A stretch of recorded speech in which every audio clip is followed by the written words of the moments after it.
The bushwackers. Remember those fellows? Yeah, remember how they would come out to the crowd and they'd do that shit, and then they'd walk around the ring and they'd like pick a kid in the crowd and they'd like fuck with the kid. Oh, they fucked with you. Sure did.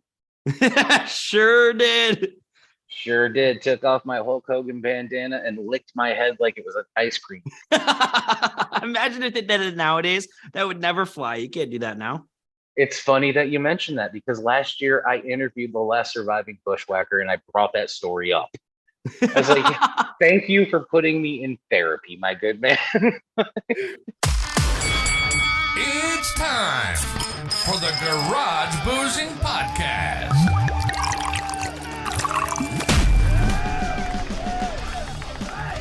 What's up, nerds, and welcome back to another episode of the Garage Boozing Podcast. I'm your host, the man with absolutely no plan, the Chase with the face for radio, Chase Sherga. And boy, do I have one hell of an episode for you guys today. I am joined by the Love Panda, LovePanda24x48, aka Matt Minnick, and we had an incredible conversation. The conversation actually was so good and so long that I had to break it up into two parts. So this is going to be your part one, and it's actually going to be ad-free. So no commercials, no ads, just straight talk conversation, which is awesome. But yeah, the Love Panda, love that guy, totally down to earth, wicked fun to talk to. And yeah, we talk a lot about wrestling, a bunch of other stuff. You know how we do. The conversation goes all over the place, like it always does here in the garage. But without further ado, folks, you know what time it is. It's time to sit back, relax, kick your feet up, crack open a cold one, and if you're really feeling fruity, take a shot. Why not? Because this week's episode of the Garage Boozing Podcast starts now.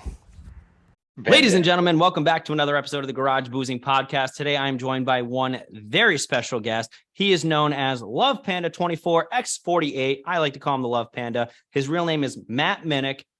But hey, do you prefer me call you Panda or do I call you Matt? Which do you prefer?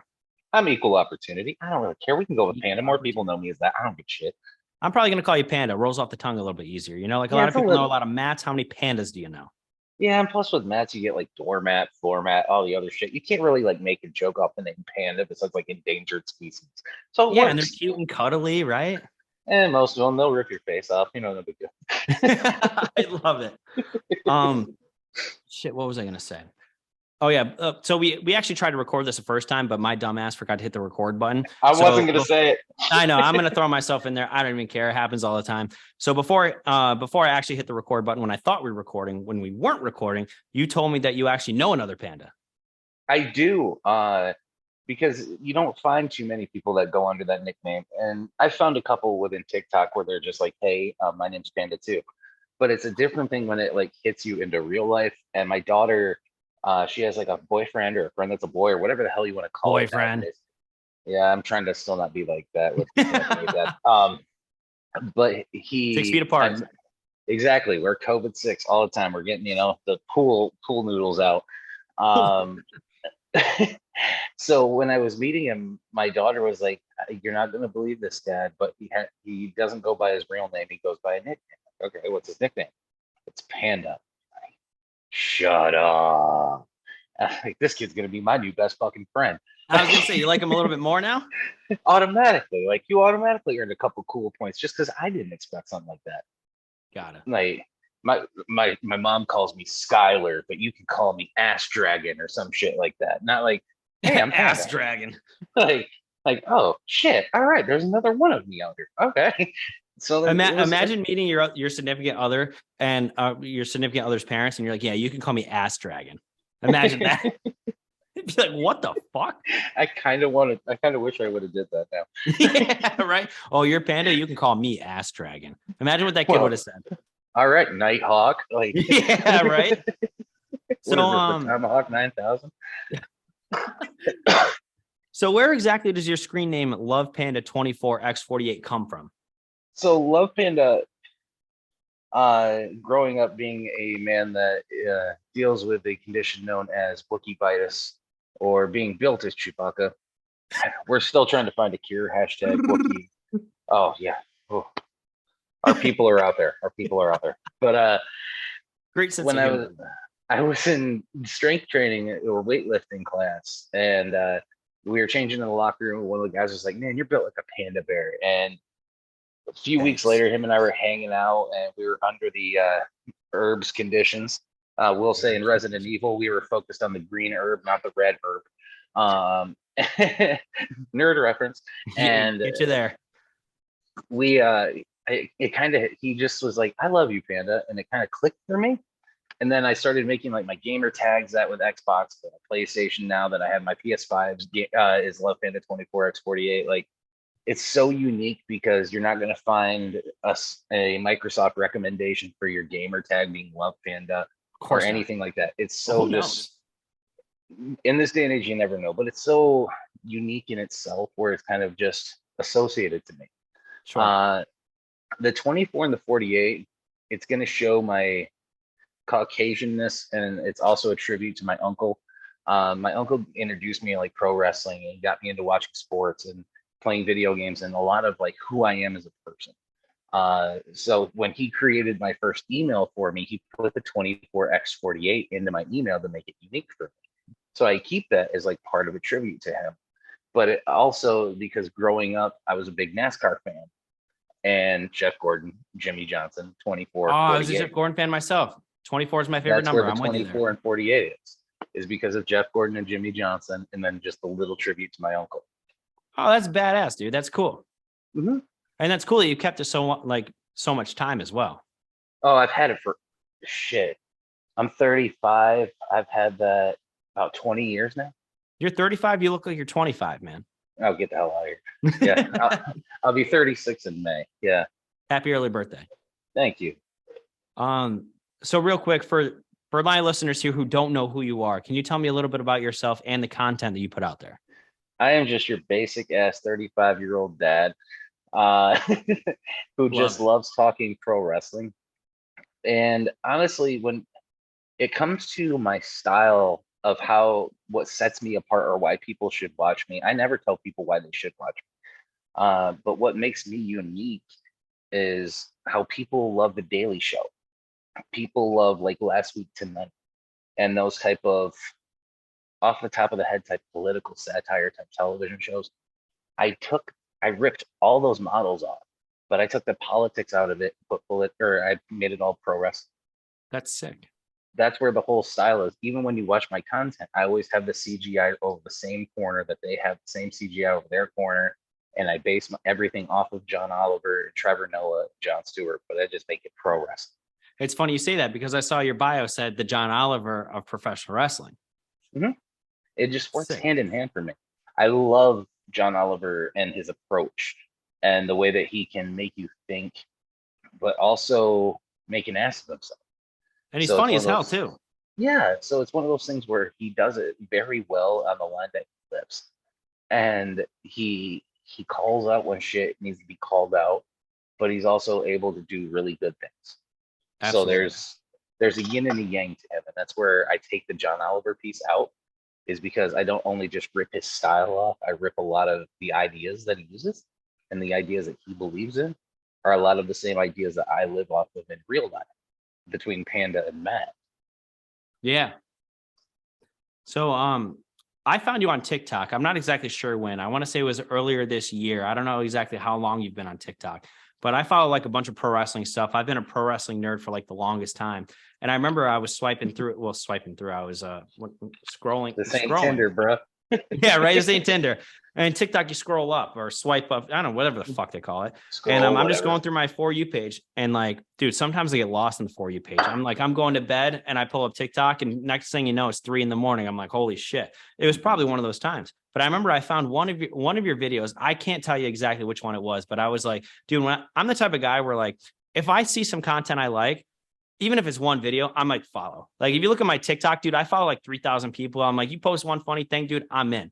But then continuously, you kept popping up on my shit. And like, oh, by the way, after I followed you, you followed me back pretty shortly after, which I do appreciate. Much love for that. But how long have you actually been making content wrestling related? And like, what are your main platforms? Is TikTok your go-to? Yes.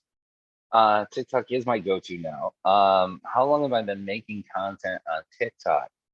I've been making content on TikTok since June 1st of last year. 2021. Yeah, 2021 I started. But I didn't do wrestling until September-ish. I moved into doing wrestling. Um, because I had within my first 4 days on TikTok, I had a video that went kind of viral. Oh shit! In 4 days? And it was my fifth video I ever made. Damn. It had 80,000 views, and I was just like, well, shit. I had 1,000 followers after 3 days. I was just like, well, I mean, I can go live now. That's kind of dope. Yeah, right. But now they're gonna do this. What the hell do I do? And the whole video that made me go viral was a joke with my dad, because my dad, he looks extremely similar to Earl Sinclair from the '90s show Dinosaurs, and he wears like the red and black, like the fucking flannel shirt, the dun dun dun dun. He has that whole like walk and everything like Earl Sinclair. It's so bad. So I did a video saying that he was my dad, but I guess I did the presentation so well that people really fucking believed that the dude who played Earl Sinclair on the show was my dad. And I have people like messaging me on my private Instagrams and all this other shit, like, tell your dad thank you for influencing my childhood and all this other shit. Like, my dad wasn't ever a part of your childhood. Like, what the fuck are we talking about, y'all? I'm so sorry. Oh God, y'all really believed in this. Oh, shit. you're crushing their dreams, man. You're crushing their dreams. I put a picture of him up in the video so they knew it wasn't the actual guy. Like, I guess I'm a hell of a car salesman. It made no sense, but I was doing like '90s Where Are They Nows and all this other shit from like June to September.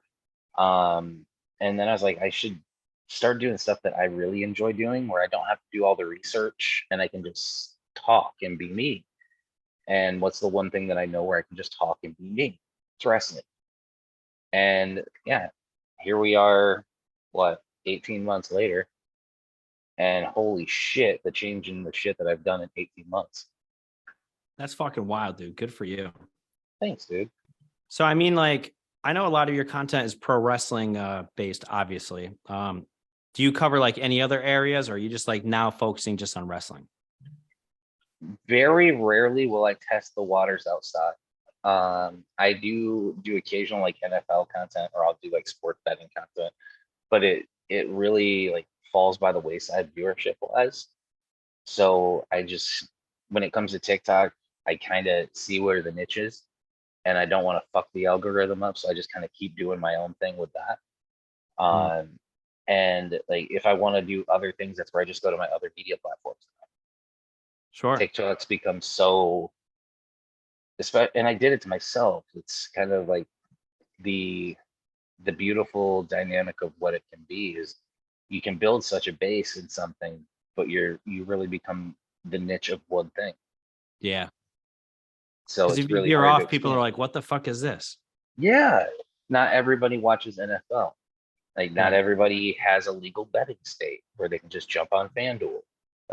So I get that.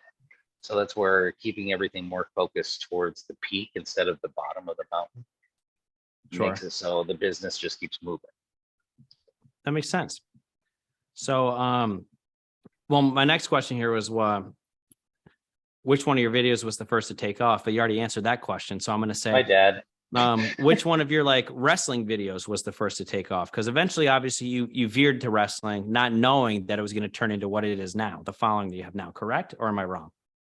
I'd never thought any of this. None. Like, I'm one of those guys. Like, as you've gotten to know, like talking to me and stuff like that. Like, I don't understand why I'm in the position that I'm in, but I'm super grateful to be in the position that I'm in. Because when it comes to like the wrestling videos, let's see, my most popular one was probably me calling out Ryback. Love that. And then Ryback actually duetting it. And just, I don't know if I saw that. So tell me about that. Well, well. So somebody did a video of like, tell me 5 things that all pro wrestling fans can agree on, or something like that. And I just went into this rant saying, you know, like, MJF is the modern age Roddy Piper, and the closest thing we'll ever get to him and Bobby Heenan ever again. And then I get to Ryback and I just fucking destroy him. I call him the Alex Jones of professional wrestling. I call him a snake oil salesman, a cancer to the business. Like, I just fucking destroy this dude. You right? ate him up and spit him out. Oh yeah, his dumbass duetted me. So then he took my face, destroying him, and took it off my platform of 19,000 followers and put it on for his 2.3 million. Oh boy. To watch them just watch me verbally assassinate him. And he thought he was ahead of me because it was like 11, 12 o'clock at night, my time. And he duetted it. And I originally just was sitting back watching the people say shit in the comments. And I'm just like, because there's a lot of people that are just, it was probably 80-20 on my side to his side, which no big deal. I don't give a shit if people agree with me or not. I might just say my piece and move with it. And he decided to say in the comments, he's like, well, I bet you wouldn't want to come on my podcast and say any of those things, would you? It's like, actually, and give me the day and the time and I'll be there. In fact, I would love to. I would love the opportunity to talk to you, sir. I have a lot of things I'd like to get off my plate. So he's like, well, why don't you just email these people to these people and we'll get everything set up. Like, you and I are right here, right now. We are two grown-ass men. Let's figure out a date right now. I'm right here. I don't want to go to your people. You're a grown man. You're right here. You want to tell me, let's say Friday at 4 o'clock at the flagpole? Guess who's going to be there Friday? I was going to say at the flagpole. That's so funny. Like, my ass will be standing right there choosing what flag we're going to hang up for that fucking discussion. He blocked me. What a pussy. And then went on his show 2 days later and talked shit about me on his show. Unreal. Yeah, I'm just like, you little bitch. And it's sad because I won't say their names. I have friends that work within the business. And I had some of them that reached out to me. And like I said, I can't say names, but they're like, we can't come out and say anything, but Jesus Christ, was that fun. Holy shit, that was some of your finer work.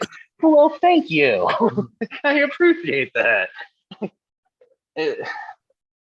I think the thing that people enjoy about my work is so many people are not willing to not necessarily die on the cross that they believe in, but they'll change their opinion so much that you can't believe the ground they have it. Yeah. Where I've built a lot of those stances, like the Ryback stance. I didn't do anything different than what so many other people would say. I just happened to be the one that got his attention. Right. Yeah. And in that moment, when I have his attention, am I going to back off like a little bitch? Or am I going to stand up for every single person that he's upset along the way and all the people's feelings that he's hurt and all the people that he has taken money from through his Alex Jones snake oil salesman bullshit of all his little bullshit that he sells on his website to keep his podcast going, which sounds very InfoWars-ish. Like, it makes no sense. Right. And then he wonders why he can't get booked anywhere and complains and says all this shit. Like, it's so counterintuitive. He's an asshole, man. Well, yeah, but not even just him. I'm just using him as an example. Everything is so counterintuitive where nobody has the balls to say the things that need to be said. Because they'll have the balls to say it, and then the second somebody points a finger at them, they're like, well, all right, I'm sorry. No, fuck that. Fuck that, fuck them. You're like, fuck it. I'll come on the show right now. Yeah, that's what, like, you and I were doing earlier. You're like, hey, man, I'd love to have you on. Fuck it. Let's do it tonight. Oh, it was so fast, too. Yeah. So anyway, guys, so like, I literally, like, we organized this podcast. I had my guests from tonight drop out like last minute.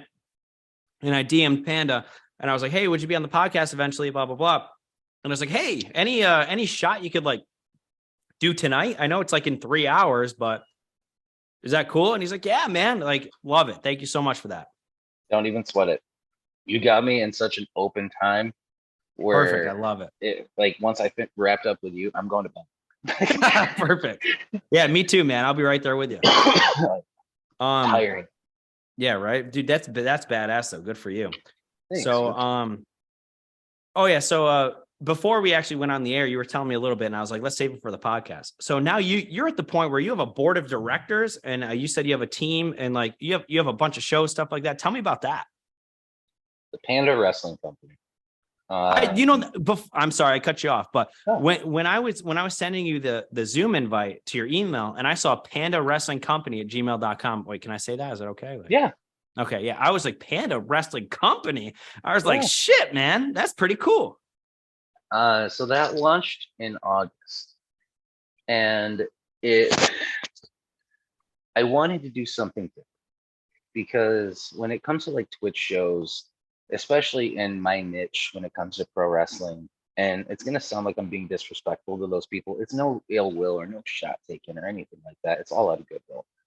When I go on to a Twitch show and I watch a Twitch channel, it's always that one person. And there's never any variety to it. I have to leave the channel to go find something different. Where I used to work in radio and stuff like that growing up, and knowing that having 3-hour blocks for live air and, you know, doing a hybrid between radio and podcasting and television and doing it within Twitch and the other media platforms that we use. Hell, we have 8 to 10 shows running right now. I have 3 more that are starting in January.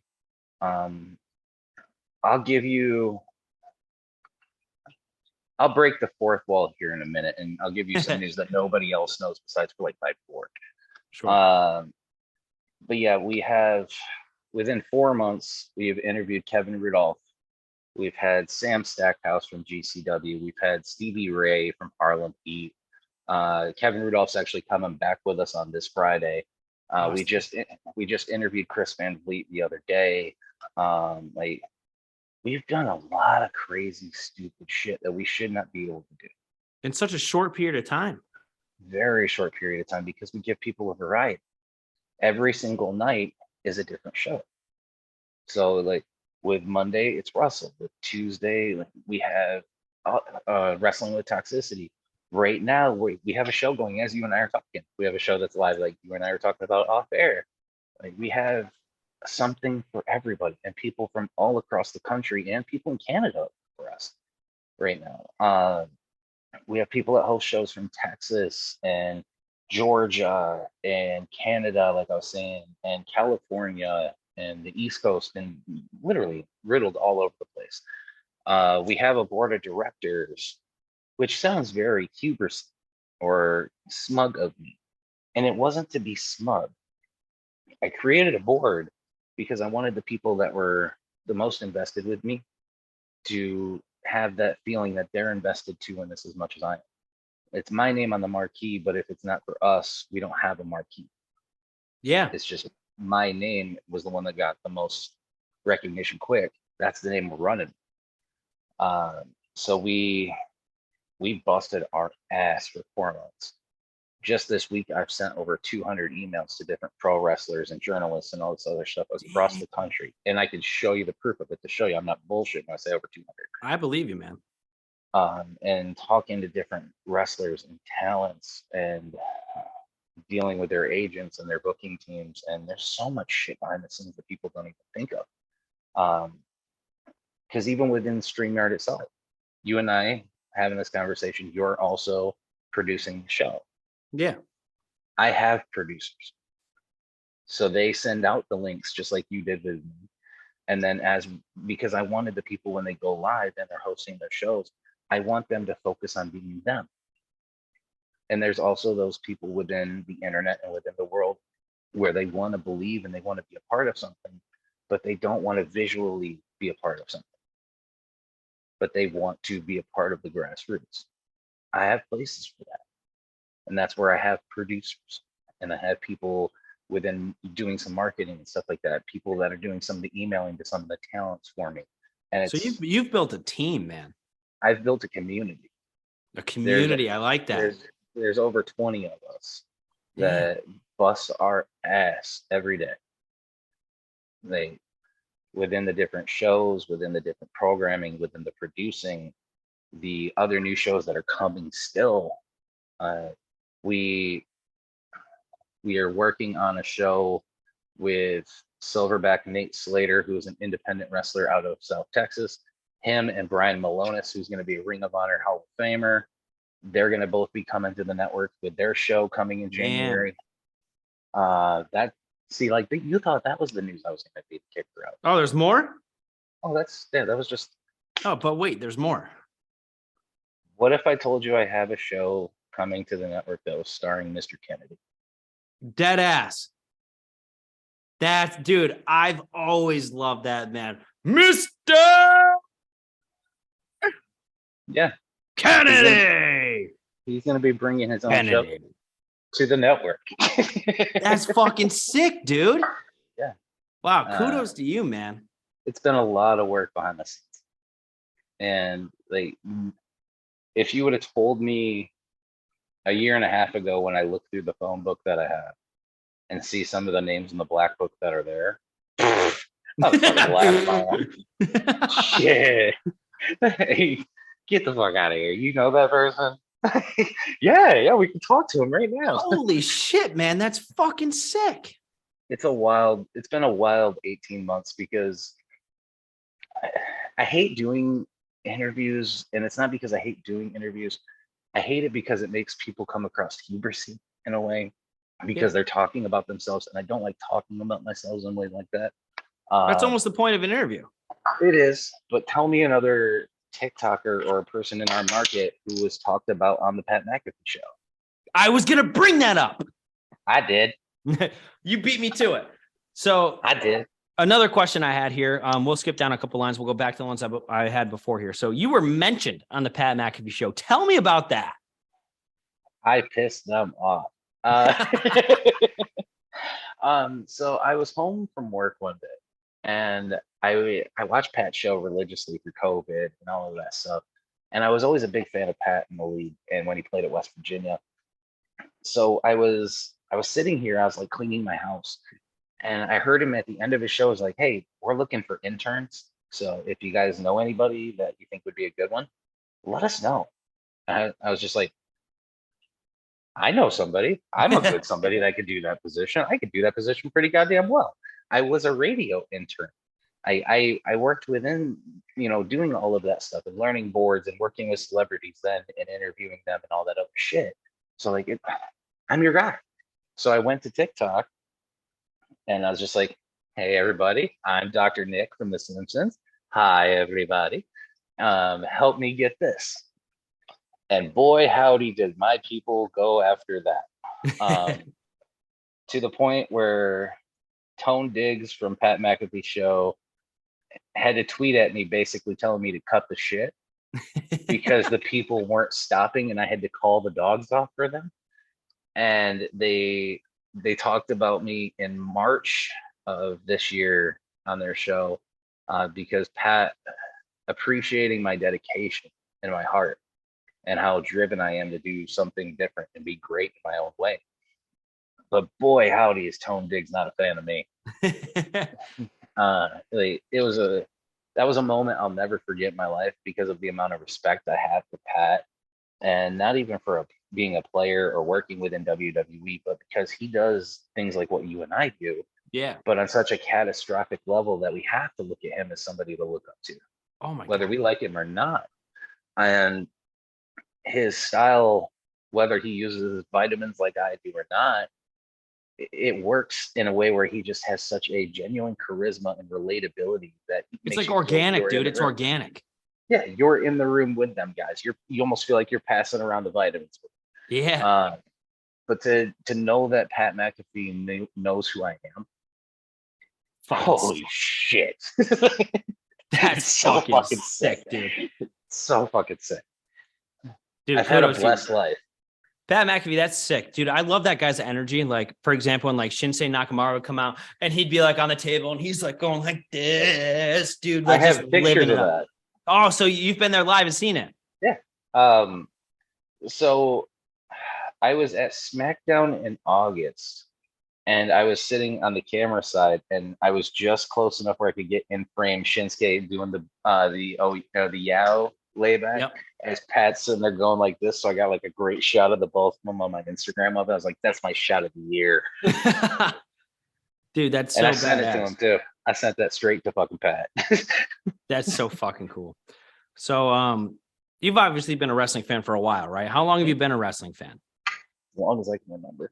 So what got you into pro wrestling? Do you like have a certain memory that you remember that like got you into wrestling? For example, mine's probably a very cliche answer. I remember I was born in 93. So like I was a young little toddler, but I remember vividly like it was yesterday. Maybe I don't remember, but I think I remember in my brain. My dad used to get the pay-per-views every Sunday and stuff. He actually used to have this little thing. It was like a little black box. So like you could cheat the cable system and like get the pay-per-views and stuff for free. Yeah, I know what you're talking right. about. Yeah. Sorry, Dad, not to incriminate you, but whatever. yeah, right. And it was one of those things where it's like set up on a table. If you bumped into it, it'd fuck everything up, and he'd be like, "Don't bump into it." But yeah, we had so like the wood TVs and everything. Yeah, exactly. The wood TV frame with the little square thing in it. Yep. But every Sunday he'd get these pay-per-views, and I remember as a kid, or I think I remember seeing Mick Foley throwing out the Hell in a Cell. I swear to God, to this day, that's the moment that got me. I was like, "What the hell was that?" Like really interested in it, and then I became a wrestling fan. If that's exact or not, I'm not sure, but I like to think that my 4 or 5-year-old brain remembers it like that. I get that. There was a match, and then there's a moment for me. So when I was little, one of the first matches I ever remember was Flying Brian Pillman against Jushin Thunder Liger in WCW, and seeing Jushin Thunder Liger just enamored me. And to see what he was able to do in the ring and how different he was. And not just because he had a mask with horns and everything on it, because that was a whole story within itself. Dude, the whole getup was badass. Yeah, but between the Liger bombs and the way he was such a dynamic cruiserweight, I was sold. Jushin Thunder Liger, like I have 2 of his autographs in my house. Like that dude is an icon to me.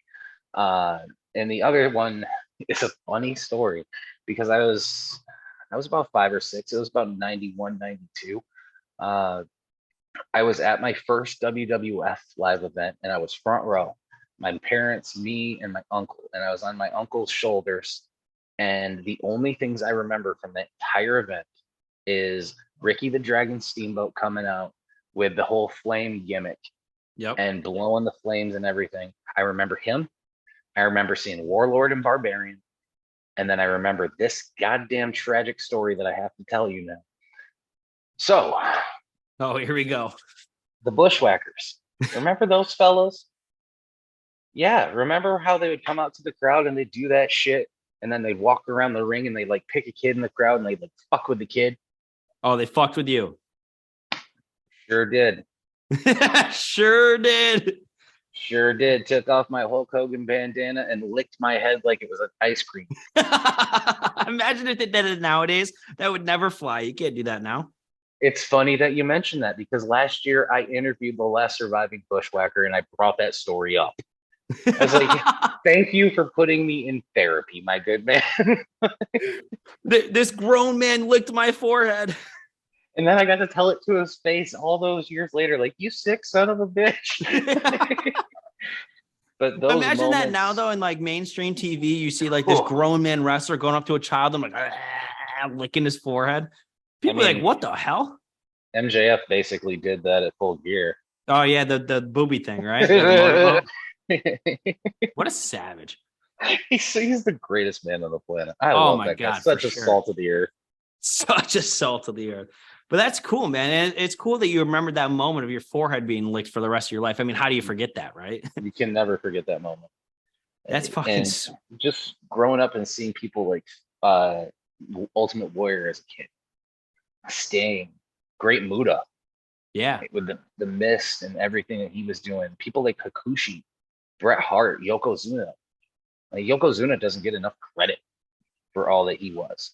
He's always like the forgotten Anoa'i family member or the forgotten Samoan dynasty member. That dude was the world heavyweight champion. That dude sat and killed Hulkamania. I watched it. I watched it.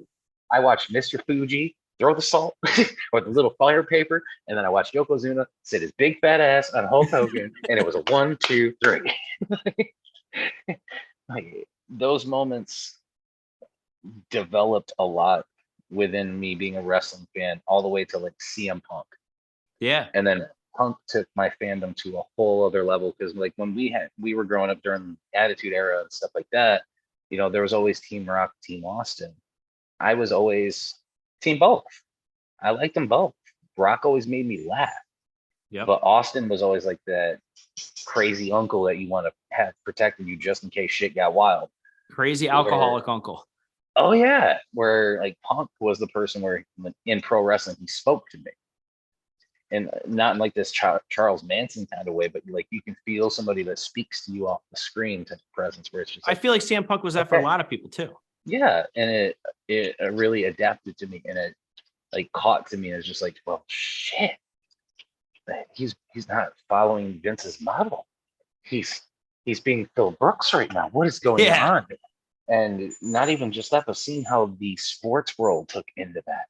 And ESPN trying to reach out and interview him, and Jim Rowe trying to interview CM Punk and all this other shit because he had the balls to say what he had to say at the time. Whether it was scripted or not scripted, we'll never know. But he said it. So now that we brought up CM Punk, I might as well ask. A couple months ago, there was a big backstage altercation in All Elite Wrestling, which is like the second biggest wrestling promotion in the United States of America. And basically, there was a couple guys who got in a backstage fight with CM Punk. Long story short, there's a lot of stories here and there. How do you feel about that, Panda? What are your thoughts on the whole CM Punk? Obviously, it seems like he's blacklisted from AEW. Originally, I heard they were going to buy out his contract. Now I hear they're not going to buy it out. They're just going to make him sit. They let him ride it. I haven't talked about it publicly. I've talked about it privately. It's a very mixed bag when it comes to CM Punk's time in AEW. Dude, I've been a CM Punk fan forever, but I'll say my personal thoughts. From what I've read, obviously we all read the dirt sheet, stuff like that. No one ever knows what's true, but I'm a big Young Bucks elite fan, Kenny Omega. I've been a big fan of them for a long time. And I personally can't see the Young Bucks being the ones that were the bad guys here, but I could be wrong. So then again, I want to know your thoughts. Okay. So this is where none of us will ever really 100% have all the answers to the question, but let me ask you some questions back. Sure. Ask me some questions. I like that. So let me put you into a mind frame of possibly how Phil Brooks would have gotten to.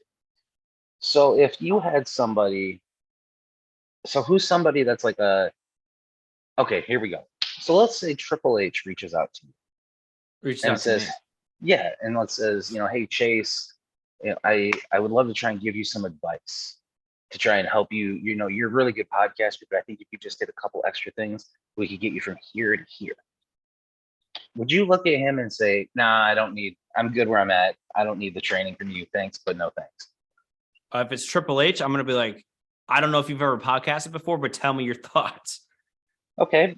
But you see where I'm saying with it. Like if it's somebody on such a tier that everybody has like universal respect for, sure, you're not going to tell them to go fuck themselves. Basically. Oh, of course. Right. Now, okay, I get what you're saying.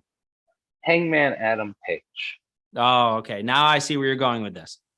Terry Funk.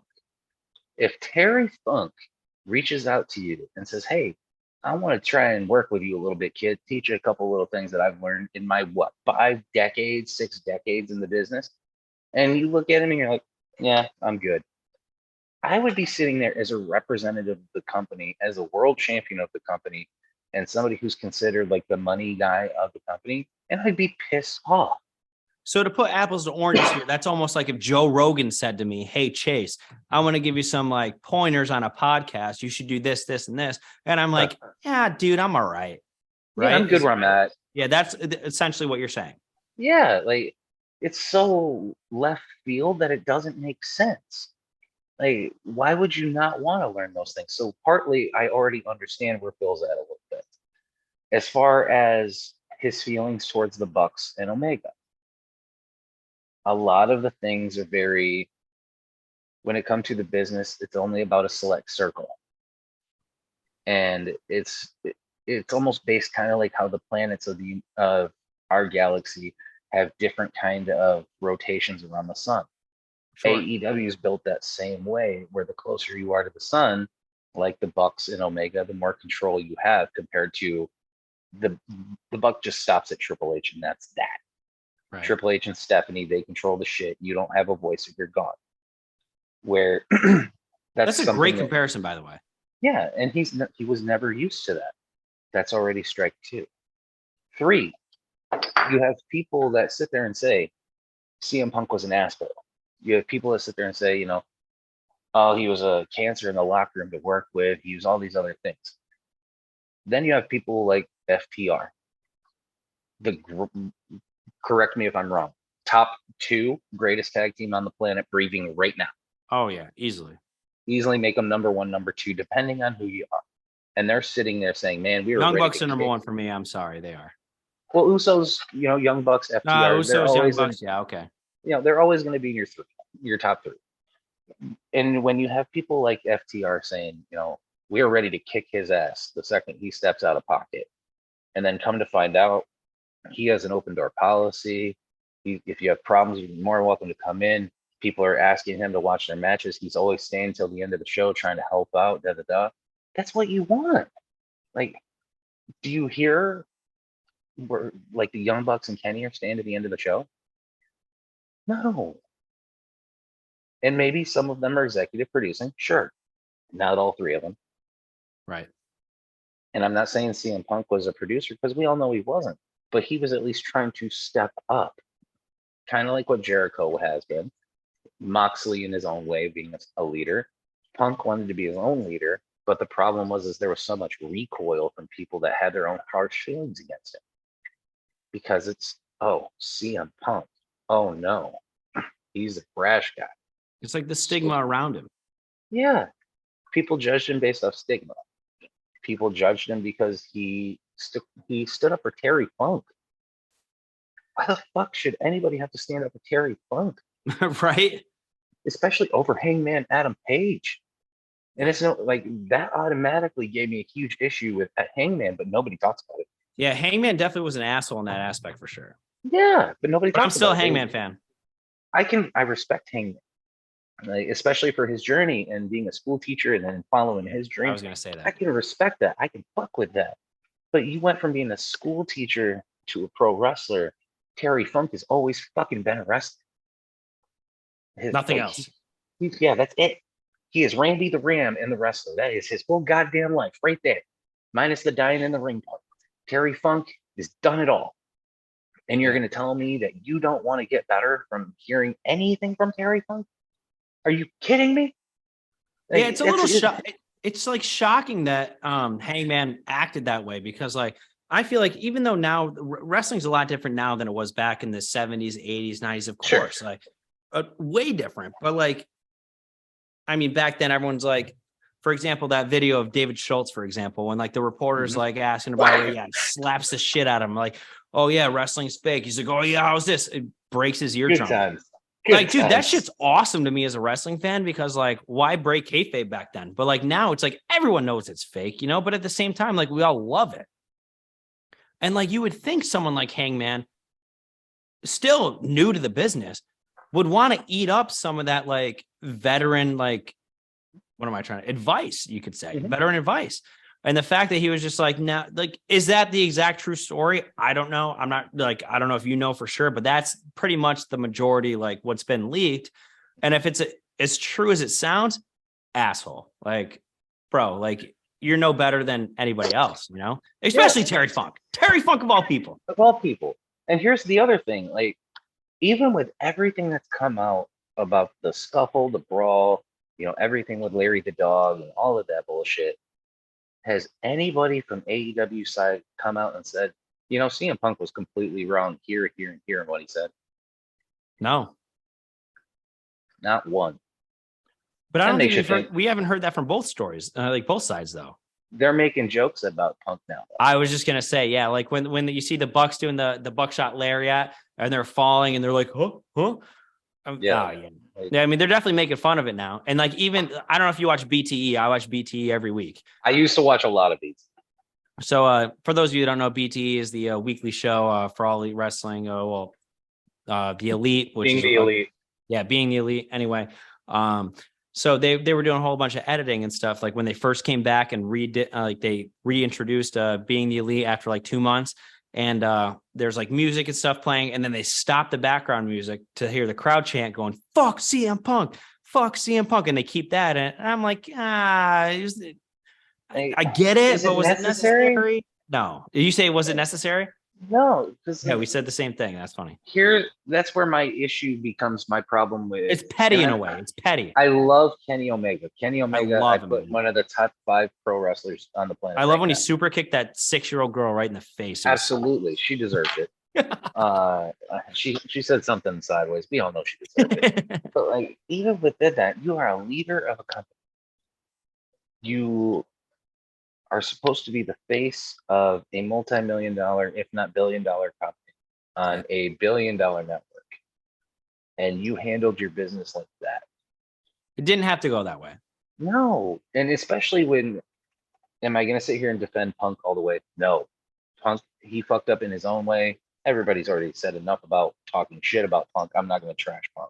Right. But what I will say to like further bring the point home, if you were just out there in an adrenaline pumping moment for 20, 30, 40 minutes, whatever it may be, in front of 30,000 people, you come back there, your adrenaline's still pumping, you say your piece, you're pissed off, you go off, you're going to want to cool down for about 20, 30 minutes, maybe even an hour. Give me an hour, we can hash this out.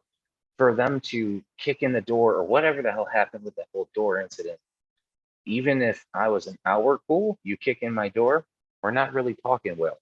Yeah. So like, no, there's no right in this conversation with them.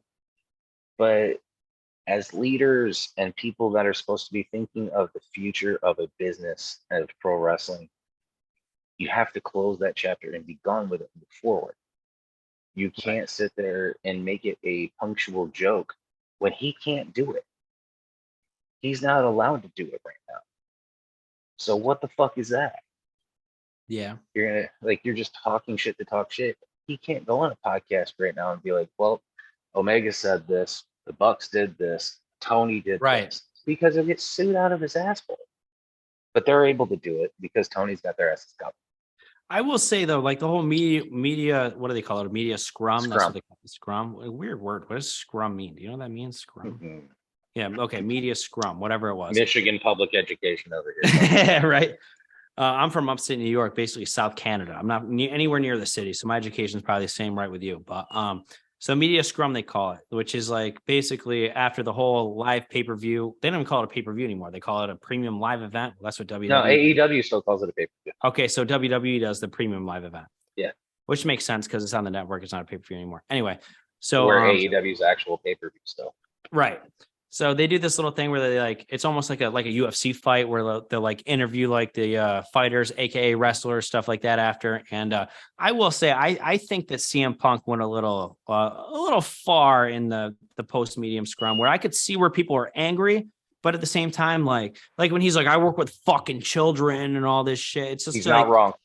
I would, well, to kind of sidetrack here, I did read that Regal is going back to WWE because he had a lot of issues with the management at AEW and said they were a little immature, stuff like that. So if that's actually true, then like I can see where CM Punk is coming from. But I mean, he went off and like he said things he didn't have to say. And like even the whole Colt Cabana thing, like I've loved Colt Cabana forever. But like when he's like, I want nothing to do with this guy, like why even bring it up? That wasn't on him. And I know it's going to sound very weird because that's literally how he started off the whole promo, was trying to call out that dude for being a friend of Scott Colton's. But once again, thinking for the side of Phil Brooks, and if I'm Phil Brooks, the man, I can't sit here and go publicly call out these websites.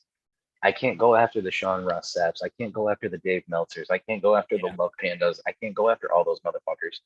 But what I can do is sit here and keep a record of them all. And guess what? You and I would do the same thing. If you and I were sitting there, we had a little checkbook of every single person that was pissing us off, and we remembered every single thing that person said. The second they came in the room, you're going to be like, well, surprise, motherfucker.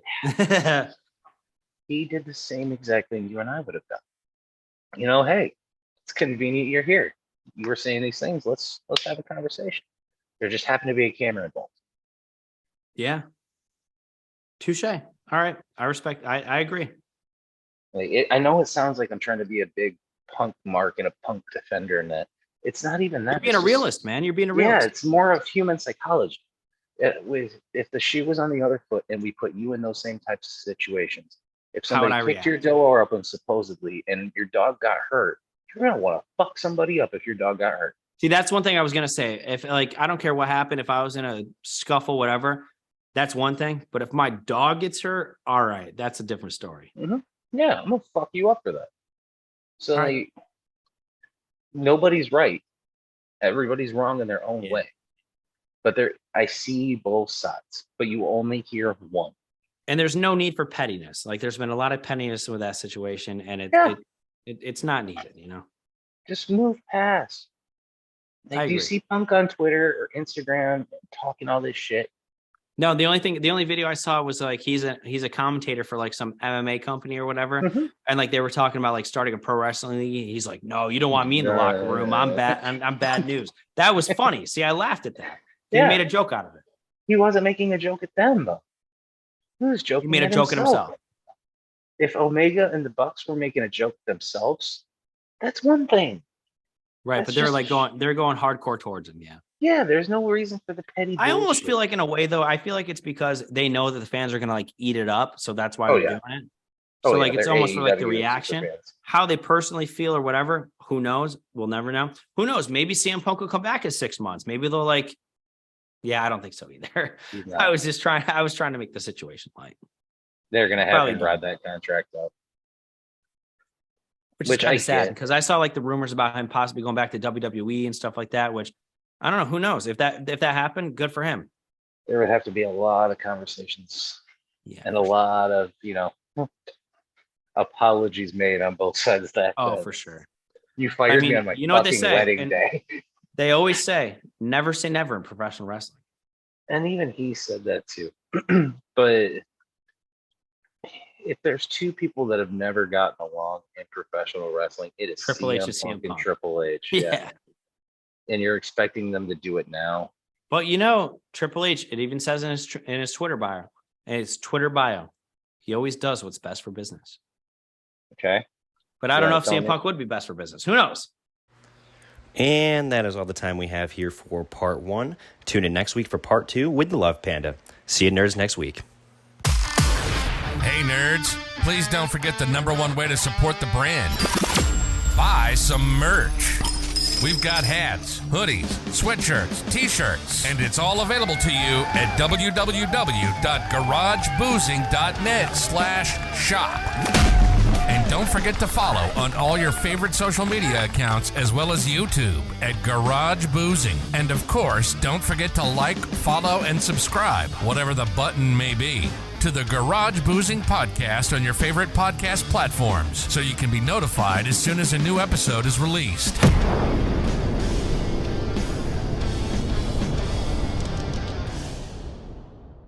Ladies, gentlemen, and nerds. Do you have what it takes to be a guest on the fastest growing, alcohol chugging, and nonsense talking podcast? Well, now is your chance. The Garage Boozing Podcast has new guests every week, and you could be one of them. Just simply log on to www.garageboozing.net, click the Be on the Show tab, and submit your information. It's that simple. Join the boozement, or be a loser. Don't miss your chance, because we're taking this to the moon.